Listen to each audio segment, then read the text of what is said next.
SaaS Therapy.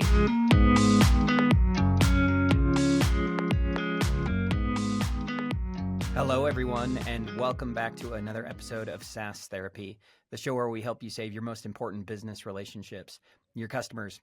My name is Todd Kirk. I'm your host. I'm joined by the never derelict Casey Trujillo, who we are glad to have today. And we are Did you just say I can't use my left hand? Is that what you said? Wait, I don't even know what that word means. Now I got to look it up. All right. Well, it's Todd, okay. Let's introduce the most important guest. Well, it's true. For those of you who love my awkward, adjective descriptions of Casey, you can look up derelict later. But today we have a very awesome guest on. We are joined by Dwayne Grant, who is a seasoned customer experience and operations leader with a proven track record in the tech industry. He currently serves as the VP of Customer Experience at Evercommerce, a publicly traded software company. Dwayne provides visionary leadership for a large team supporting thousands of B2B customer accounts across enterprise, mid-market, SMB, and even in the PLG growth segment. So in this role, he has implemented tailored customer experience strategies that have significantly improved account coverage, revenue retention, and exceeded business growth goals. Throughout his career, Dwayne has held key positions, including VP of Operations and Senior Director of Customer Success at prominent recruiting software firms. He has consistently demonstrated expertise in developing customer success strategies, leading remote teams, and driving business growth. Dwayne is passionate about operational excellence, having championed the implementation of various frameworks that enhance customer retention and satisfaction. And his innovative approach to professional services is amazing. He's committed to customer satisfaction and he focuses on cultivating an inclusive culture of growth that's resulted in improved performance metrics and positive client feedback across multiple organizations. Basically, we're going to have a good time with Dwayne because he's going to have lots of cool insights to talk to us about. So Dwayne, welcome to SaaS Therapy. Thanks for welcoming me, and happy to be here. Looking forward to the conversation. And Todd, I can vouch for Dwayne being inclusive. It's funny, as we started this podcast, Todd and I said, how are we going to get anyone onto our show? We're just a couple people from Texas and Utah, and we've come together to create this. And it's amazing. I reached out to Dwayne because he was speaking, I think, at the Customer Success Festival or one of those items, and just said, hey, you're going to be there. I'm going to be there. Would you mind meeting? Dwayne was so busy, he didn't have the opportunity to meet with me, but he still let me know that, hey, I still want to talk to you. I talked to him about being part of this podcast, and he's like, yeah, I'm in. So Dwayne, thank you for including us in your experience. So we're excited to get to meet you a little bit better. So we play a game called Would You Rather? And so, Dwayne, these are not going to be your normal questions. These are questions that are going to, really put you on the hot spot to let us know what you're thinking. So the first question is, would you rather have all traffic lights you approach be green or never have to stand in line again? Oh, that's a really good one. I'm going to go with traffic lights being green. And why is that? I like the acceleration. I love that. It's so good.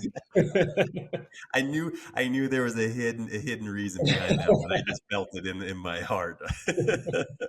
Okay, this one's a little bit. This one might make some people throw up in our audience, so I apologize about that. Would you rather face your biggest fear or spend one night in a landfill? Face my biggest fear. Ooh, what is your biggest fear?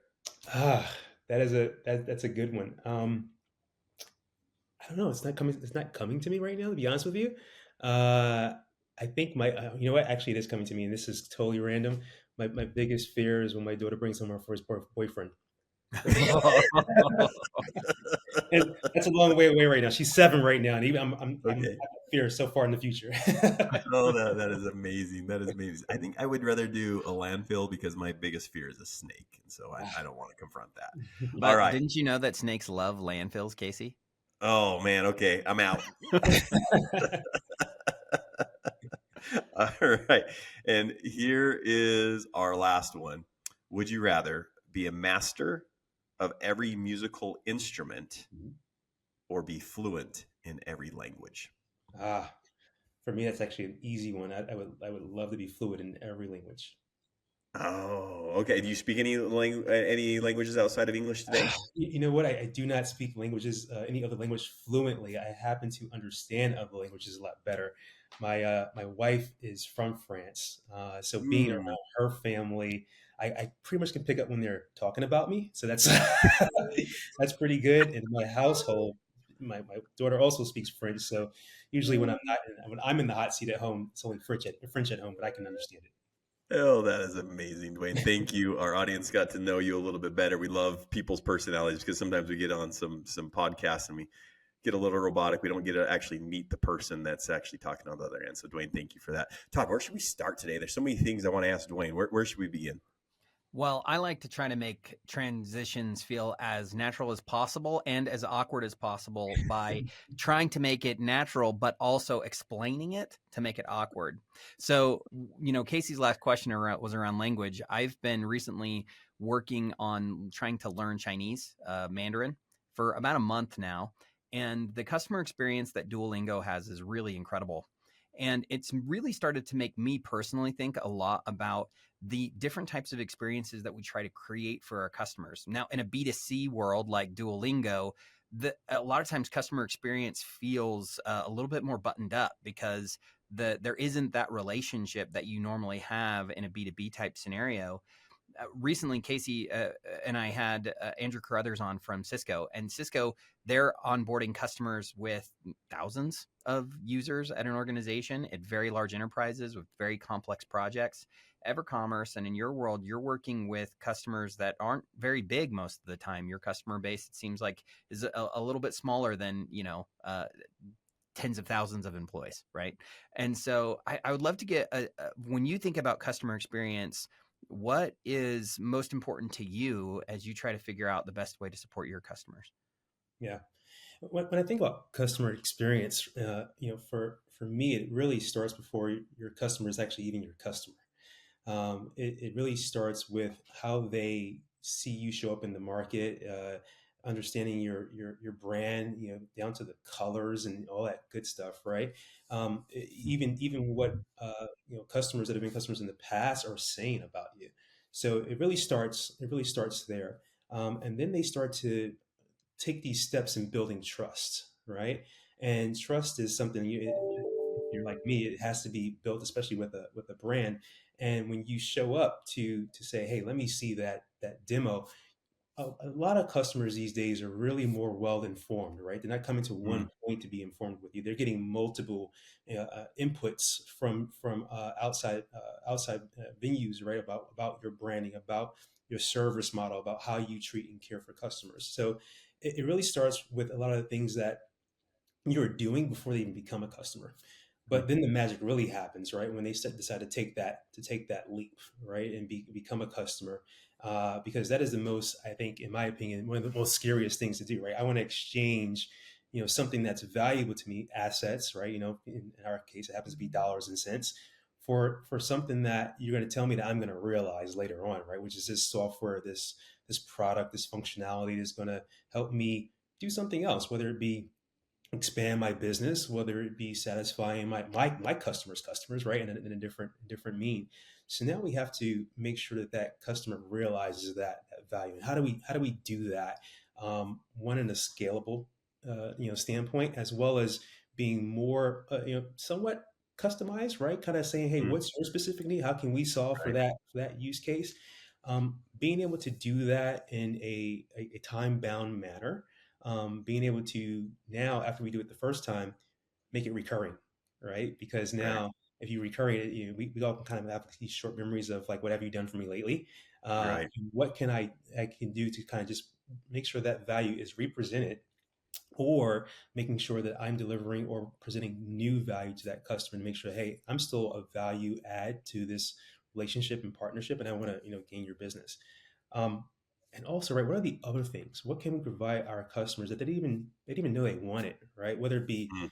insights of the industry, other analytics, competitive analysis. How can we educate them and give them some of the things that they don't even know that they want or have the time to do? I deal with a lot of owner operators. So they are in the software, right? But they rather be out working with their hands, more mobile solutions that we have.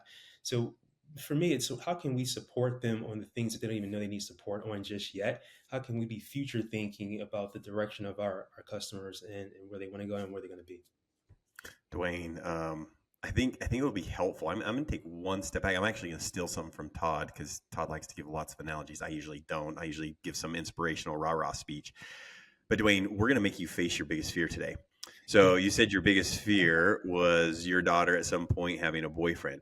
I think you're in a unique position to help our audience understand this just a little bit more. You said there's this exchange that takes place, right? And you said in assets or something like that, where two people enter into a contract. That's really why we call this SaaS therapy. We related it to an actual relationship, right? Two people coming together and sharing assets, right? But in this case, with you at Evercommerce, you're like the dad that's handing off your daughter to engage with this person. So at Evercommerce, you're actually helping your software vendors understand how to create a customer experience that they then take to their customers. So give maybe just maybe a couple minutes of a background about Evercommerce, who you are, what type of software vendors you acquire, and then how do you manage that relationship where you're trying to help one of these software vendors say, hey, you got to think more about your brand. You got to think more about before they ever become a customer. Everything you just shared with us. How are you doing that? You're even one more level removed, right? Yeah. How do you do that? So give them a little bit of background, and then what's some approaches you've taken with your software vendors to do that? Yeah, yeah. So Evercommerce does a lot of different things from a system of action standpoint, and I'll speak specifically to kind of where our sweet spot is, and this is mainly within the home improvement space. So think of anyone that will come to your house and install windows and floors or do a home remodel or something like that, right?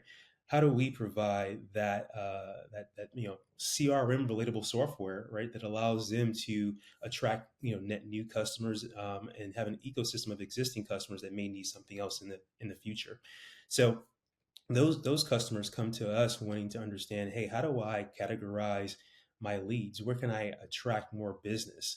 Where is it more important in a certain locale or zip code, or what have you, right? To figure out how can I attract the best units to be delivered for a home bill or home remodel or something like that, right? So we're helping them understand kind of what's the demographics of the space that they are servicing, and basically being able to get them the best value for the marketing dollars that they're exchanging within our tool. So that's basically what we do here from a home improvement standpoint with our customers.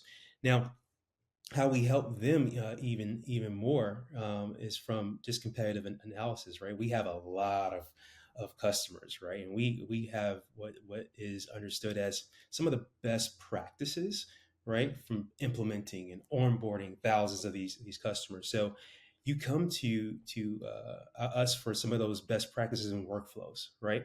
What are companies using today? Where are companies going? So we want to be in the driver's seat to give them that insight, to say, hey, what's in our industry, we say, hey, speed to lead. If you can get to the lead first, right, that means you're the first one knocking on the door saying, hey, you want my service. How can we position you to service your customer better in a faster, I would say, straight line of value approach, if that makes sense.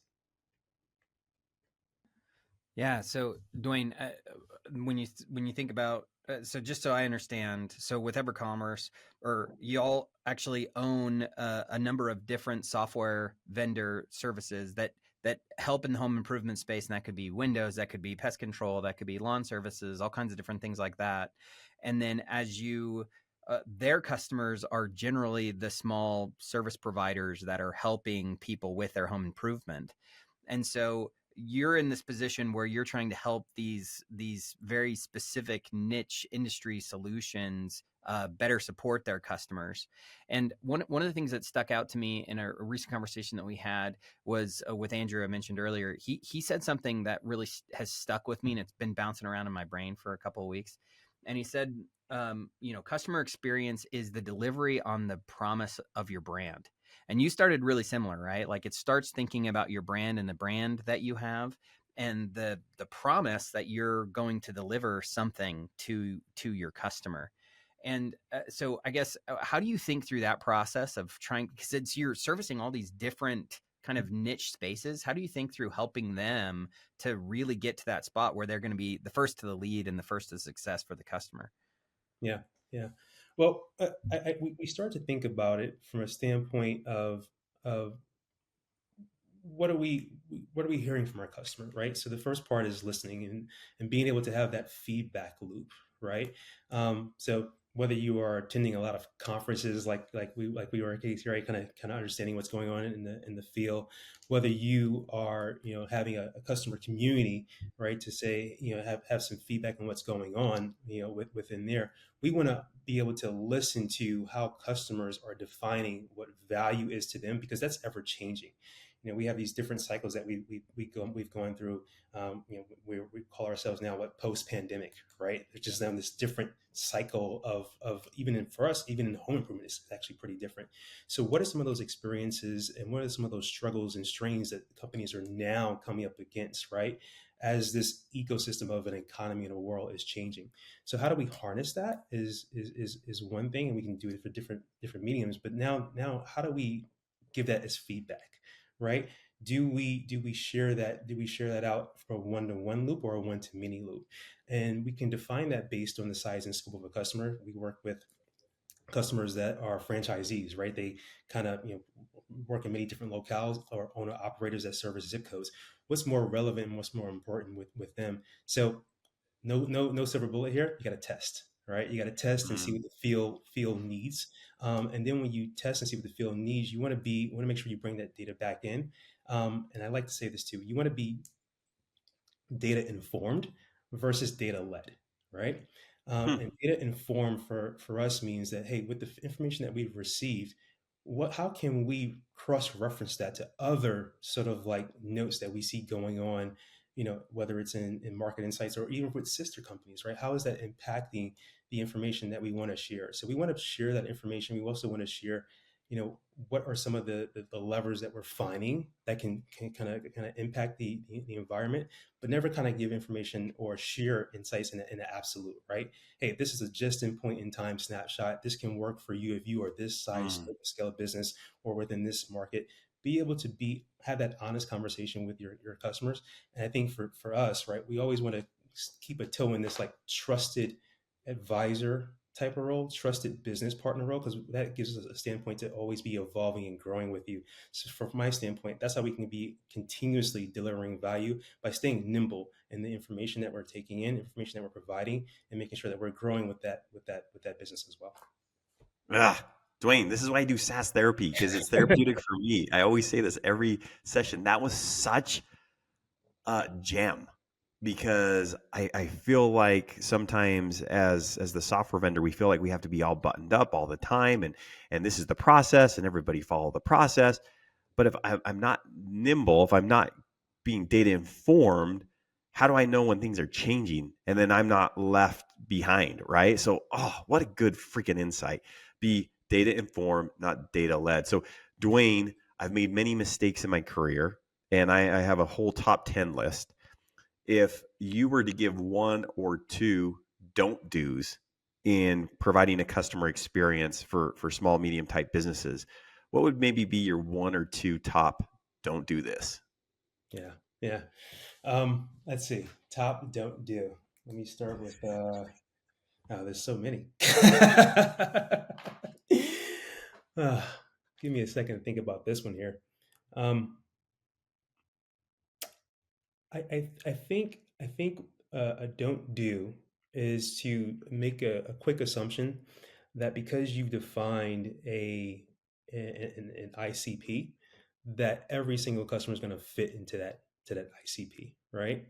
Um, I think what I've seen in my career, and not just where I'm at today, but previously, right, is that we define sort of like this ideal customer profile, and then we don't really have these sort of like of a assumption that these are just more of like guidelines, right? And I think that sort of like pigeonholes or sort of like reduces the ability for customers to grow, um, and not only customers to grow, but your organization to grow. When you are sort of like trying to expand the boundaries of your ICP marginally, right? And not crazy, but marginally, it presses your organization to do things differently and more. It presses your product team to grow, right? If your product is just always the same, competition is going to come up right behind you and take off, right? So you have to be able to understand what that ICP, but also understand what are the expandable boundaries of that ICP, right? That's just not just kind of be rigid. Um, I would also say, right, looking at the maturity of your organization, I do think that sometimes, long-standing organizations, right, they have a certain expectation, on themselves, and I've seen sometimes organizations kind of just stay with the approach of, we're a startup, right? We want to have that startup mentality. I think over time, as you get mature in the industry and you gain a name in the industry, folks are actually coming to you because you spent all that time on that customer experience part that I told you about before, right? Which is building your brand. So now you have this reputation, and people come to you because they expect a certain level of service. Um, I think kind of always, staying in the modality of, we are in a startup type of culture, so it's okay, to kind of just have free reign. I think you want to maximize the experience over the time that you've been in business, right? To share that back with organizations and figure out how to monetize that, right? Because I think that's also value, and knowing where you are in your own maturity as an organization, and being able to share that out. I think those are, that maybe two of my top ones, right? So again, not knowing the boundaries of your, not expanding the boundaries of your ICP, and staying in a certain class of what you think is best to sell, right? Whether it be startup or more experienced organization. Okay, I love that. So two things that stuck out to me there. One is it seemed like, I mean, you're not, what's cool is you demonstrated that earlier when you're like, the difference there, you might be a company that sells the same thing, but there's a difference between a franchise owner and someone who is a sole proprietor in a specific zip code. Even though they might have the exact same service, the needs of the business, the maturity of that business, that's to me is a great example of like expanding the definition of your ICP. And I also love that idea of knowing where you are as a business and what you're able to support. So many businesses, become very process driven rather than process informed, similar to that idea of data led and data driven, and they grow too fast or they put too much stuff in place that actually leads them to dead ends. But you mentioned something that was, I think, implied in your two there, Dwayne, of things to avoid, which is, it seems to me that you really believe that the relationship in a B2B business, whether that's actually digital or human led, that there needs to be an exchange, not just of a tool and like a software platform that does something, but there's also needs to be an exchange of value just from data and insight into who you are. And I'm curious, how do y'all tackle that, given the fact that you have, thousands of these little customers? How are you making sure that you are giving them this sense that you are a value added partner? You're not just a list where you're going to track your customers or whatever. It's like, no, we're actually going to help you build your business and grow your business so that they continue to trust you long term. How do you do that? Yeah, it's not easy. It takes a lot of hard work, right? I think the best answer, right? And again, no silver bullet, is I think internally you need to have your cross functional teams in really core alignment. And we all need to kind of be singing from the same hymn, and we all know that that can be hard, right? Product can have different objectives, marketing can have different objectives. I think what we need is to take a top down approach where we decide, we as an organization, hey, what are the top, 3 to 5 things in a time frame that we're going to focus on, right? And how do we make that focus permeate into everything that we do? Now that being said, it's okay to iterate, right? And this is what I mean by being data informed. Now, if we're testing something out that's not working, well, do we want to fail fast, right, and then move on to something else? But I think to that, how can we show up right for each of our customers, no matter where they are in their maturity? We need to be aligned about who we are, what's our mission, what we want to do, and what we want to achieve, what we think is best, right? Our niche, and not be all things to every customer, right? But understand what we are good at, what's our core value proposition, be able to deliver on that cohesively, and reduce the gaps, right? Your customer is going to go through a customer journey, and they're going to touch many different components of your operation, whether that's support, whether integrating with your product teams and services, something like that. How can we ensure that every engagement opportunity is maximized, right? How can we ensure that every interaction that the customer has had with any constituents in your organization, they've gotten just a little bit more than they came to the door with, and they were also reminded again of the value that we're bringing to them. So long-winded answer, right? But it really does take a lot of harmonization that needs to happen. It's not an easy thing. Few companies achieve it, but you got to make sure from the top down you have that right leadership approach to ensure consistently that we're focusing on our true north, and coming back to it. Dwayne, that's awesome. I'm gonna give you this question, and then I'm gonna explain a success story, so it'll give you time to think through your answer of what you want to answer. Because I know this is one of the things we love about SaaS Therapy is we don't script anything out. We choose a topic with our guest, and we say, "Here's what's going to be the topic," but we just want it to be a conversation. So, what I want you to think about is in this SMB space, what is a success story you could share with us? Maybe it's a principle that you worked with one of your software vendors to say, hey, we would want to take this approach, or this is what I'm seeing. And you gave them that advice, and then they saw it through, and this was the success you had. So if you could maybe think through a real life examples, our customers or our audience always loves to hear real life examples. And I'll give one while you're thinking of one, Dwayne. So Todd and I, we frequently consult with software vendors, and we were working with an SMB type software vendor. And one of the things that we noted was it was very human led in their onboarding approach. And we said, well, gosh, you don't really have a strong digital approach. We notice you have a website with resources, but you're not leading with that. And they gave us the reasons. Hey, our people, they're like 5 to 20 people. They're doing 64 jobs at the company. They never have time to actually take any education. And the only way we can get them to do anything is get them actually on the phone. And so Todd was great in challenging them that and said, well, is it possible that your digital experience is just really poor? It's not that they're not welcoming of a digital experience. Maybe the digital experience just isn't great. And all of a sudden they started to think about it. And they're like, well, maybe. And so Todd went through an assessment. Well, how long is your training content? Well, in videos, it's between 30 and an hour. And we record a bunch of webinars and we put them there. And I was like, ooh, the data says that if it's less than 90-second video, your engagement's about 78%. And then as you have longer type pieces of content, it just goes down. The data just proves it out. And they're like, oh, I didn't know that data. And so he put together a proposal and said, okay, we are going to create a better digital experience. And then let that data inform us. And so Todd went through with this SMB account, and it was crazy. The data, like 54% of accounts now are onboarded without ever talking to a human being.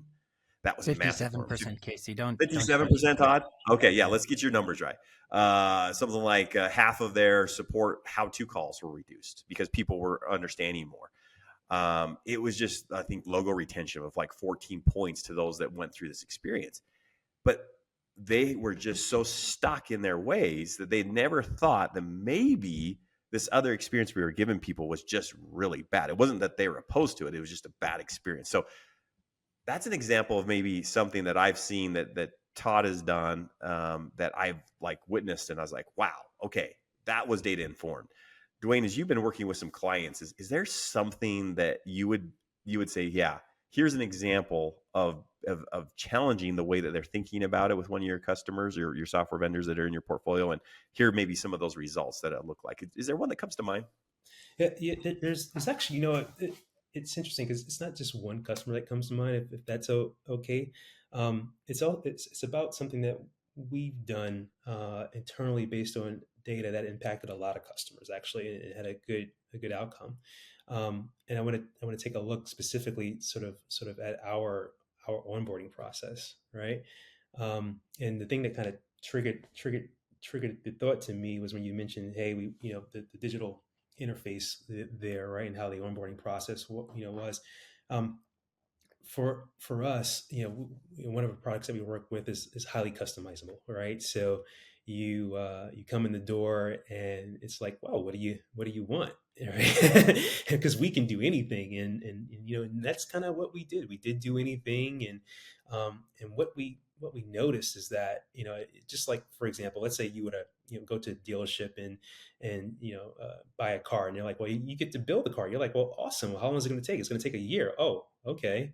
When do I drive the car? A year after that.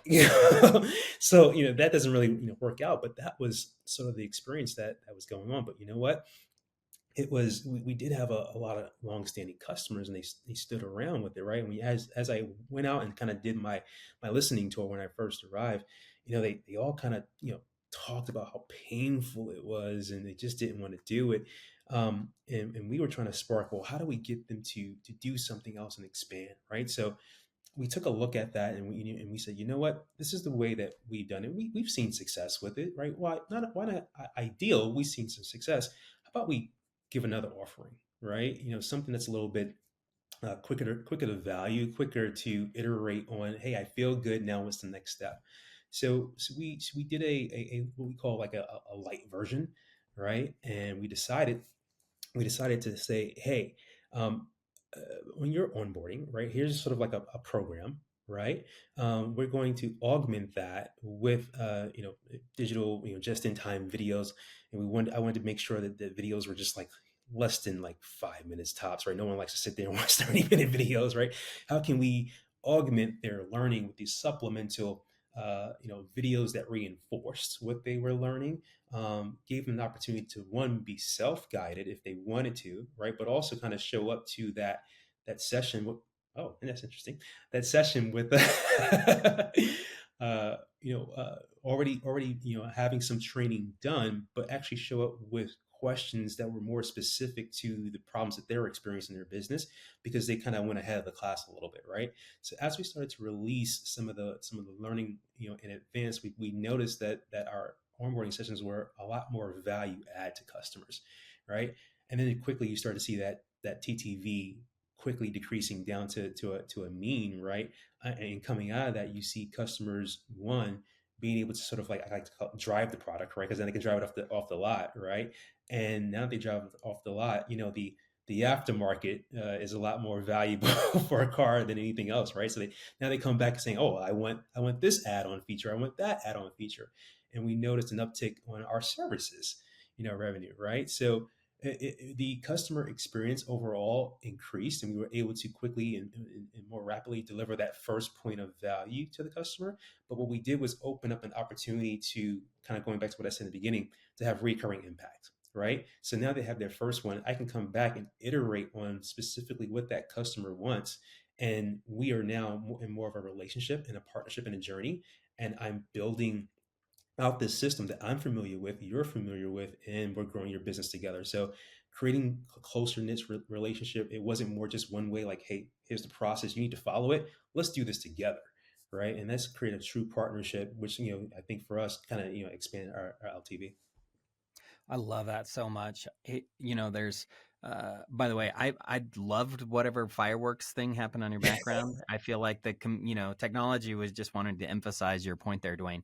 But the thing that's so powerful to me when I think about what you just said is that so often we know our tools that we create, right? Because we put our blood, sweat, and tears into them. We just love all the work that our dev teams have put together to make really powerful resources for customers. And so we want to tell them everything and all the things that are possible, and force them to see all the possibilities. But the more possibilities you introduce to a customer, the more effort you're also introducing to that customer. And so the idea of helping them unlock quick wins is just such a good and poignant point that I want to also add my fireworks to, right? I just think it's such a good point. I'd be curious to get your take on this, because what you're saying there is we want to help customers get up and getting value out of the product so they can drive the car off the lot faster, which is so good. What have you found is the right mix of personnel and product that you put in front of a customer to help them do that. And to clarify what I mean, I think a lot of organizations today that we talk to, I think are struggling and wrestling with the idea of the best way to use their client success personnel and their implementation personnel, and how much do they leverage their time with training versus trying to drive expansion versus providing consulting and advisement. How much of that can they deliver at scale through a digital experience, and how should they do that with people? Those are some of the questions that I constantly see coming up in the minds of the people that I'm talking to. And I'm just curious from your take, what have you seen? And I know the answer here is going to be, it depends. And you have like a whole bunch of different products where the answer is probably different. But how would you think through the idea of the right mix of human versus digital versus responsibility that we're putting on this resource versus that resource? Yeah, yeah. I think you have to kind of try to solve for two things, right? And I think in my role and with my peers, we have to, manage that, top line, bottom line, right? Which is, hey, we are running an operation here, and what can we do with the available resources to us? Now you have that as an input, and now you also have as an input, what is your customer like, right? And every customer is different. So, I love to give this example, which is the easiest one to do, because I think we all probably are somewhat customers of Netflix. That customer experience is you log in, you see something you like, and you click it, and it works, right? So we all have a similar kind of customer profile from that standpoint. And I would say the learning curve is very short, right? You kind of click on the movie you like, and you're done. But software is a lot different.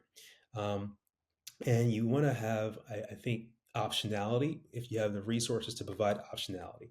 So optionality would look like, for example, a more, I would say, involved customer success engagement, right? A lot more touch points, or more in-depth onboarding, for example. If and if you have a customer profile that actually needs that, they can adopt to that, right? If you have a customer profile that's a lot more nimble, a lot more has more access to digital modalities, and they are, I would say, familiar with that, you want to adopt that. And one of my learnings has been is that when you switch, especially in the mode that I'm in right now, operating with lots of different small businesses, and you see owner operators, and you see those that are franchisee, the scale is so vast, right? That folks only have time for certain things, that I need to be able to offer many different ways of engagement, for them, and then monitor my channels and where I see the most adoption to that engagement. So for us, I'll use onboarding as an example. We offer, one-to-one type onboardings. We offer a digital experience. We offer group experiences, right? And they all have their different sort of like timelines and speeds. They also have their own different costs, right? But we give the customer the optionality of saying, hey, how do you adopt and learn differently? How do you like to be engaged with, differently? And how can we meet you where you are, right? Now, I want to be careful there, because I do realize, you have to, be capitalized, to offer those different, modalities.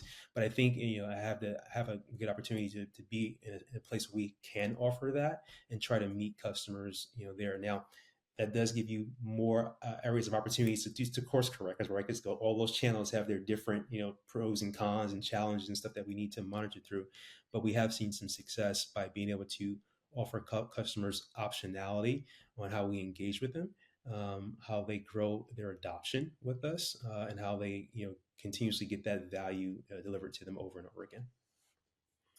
Dwayne, one of my favorite things about just you're beyond insightful, but you're so calm in your voice. It's just like, oh, okay, just put me at ease. Like everything's going to be okay. You're a good therapist.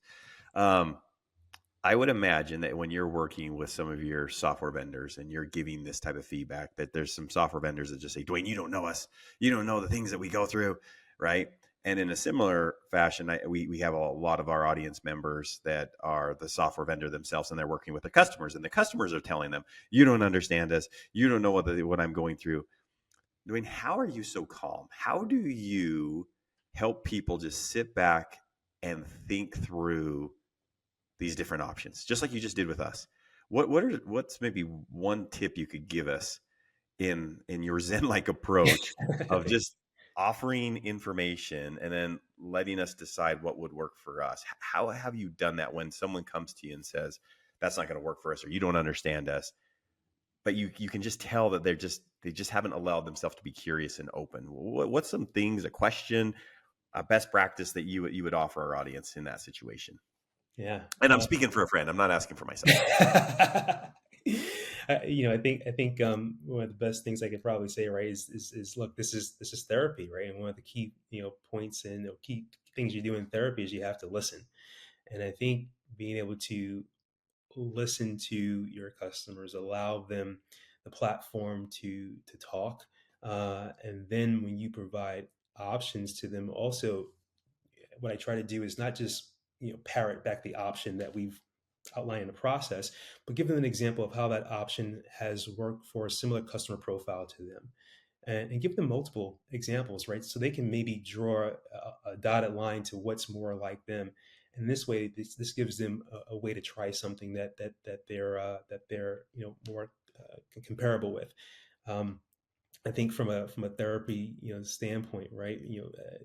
People it's that we're in a like culture, right? Everyone likes to like on things. So if you feel similar, or you all feel relatable to it, that's something that you feel comfortable with, and you kind of want to go down that path, and then your chances for success are a little bit higher. So that's kind of how I come to the table. Just want to provide options, get to know my customer, and give them the best options as I feel will work for them. Well, and I guess it would be implied in that answer that you don't come into that thinking that you know the answer and that you're going to do the answer, and you're going to, we oftentimes listen to our customers without really listening to them, because we're honestly afraid to actually wrestle with the implications of what they might tell us, right? Because it might mean we got to completely change the playbook and how we're tackling things. Dwayne, it's been awesome to have you on. Because this is SaaS Therapy, and every good therapy session ends with homework. The thing that we always ask our guests as our final question is if you could give our audience any piece of homework for them to apply to just get a little bit better, that 1% better, what would your advice be today?